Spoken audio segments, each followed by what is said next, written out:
দর্শক, বন্যা পরিস্থিতি নিয়ে আরো খবর জানবো। ফেনী থেকে সরাসরি যোগ দিচ্ছেন সহকর্মী নজির আহমেদ রতন। রতন, বন্যা পরিস্থিতির অবস্থা কি কোনো উন্নতির দিকে পৌঁছালো কিনা একটু জানাবেন।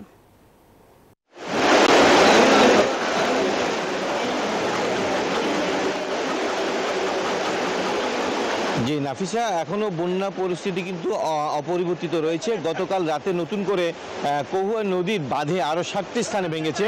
অর্থাৎ এখন পর্যন্ত মুহুরী এবং কহুয়া নদীর মোট 17টি স্থানে ভেঙেছে বলে পানি উন্নয়ন বোর্ড থেকে আমাদেরকে জানিয়েছেন। এবং এই ভাঙনের ফলে কিন্তু আরও নতুন নতুন করে গ্রাম প্লাবিত হচ্ছে। এখন পর্যন্ত আমরা যেটা জেনেছি প্রায় 80টি গ্রাম প্লাবিত হয়েছে।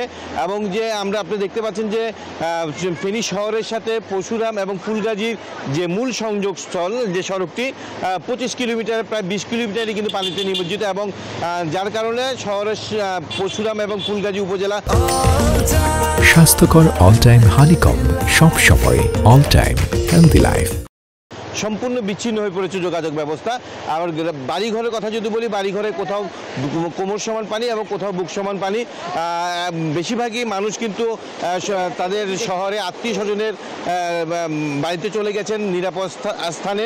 এবং পুকুর, ফসলি জমি কিন্তু একেবারে পানিতে নিমজ্জিত এবং মানুষের কিন্তু খুব দুর্ভোগের শেষ নেই।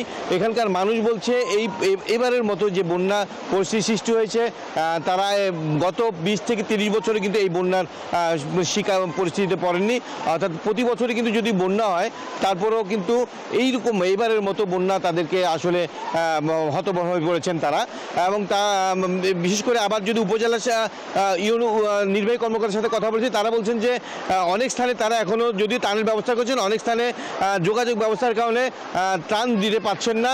অর্থাৎ যে কোথাও অনেক গ্রামে যেতে হলে সেখানে নৌকার কোনো বিকল্প নেই বলে তারা জানিয়েছেন। তো এই ছিল আমার কাছ থেকে ফুলগাজী এবং পরশুরামের বন্যার পরিস্থিতির সবশেষ তথ্য। ফিরে যাচ্ছি স্টুডিওতে নাফিসা আপনার কাছে। রতন, আপনাকে ধন্যবাদ।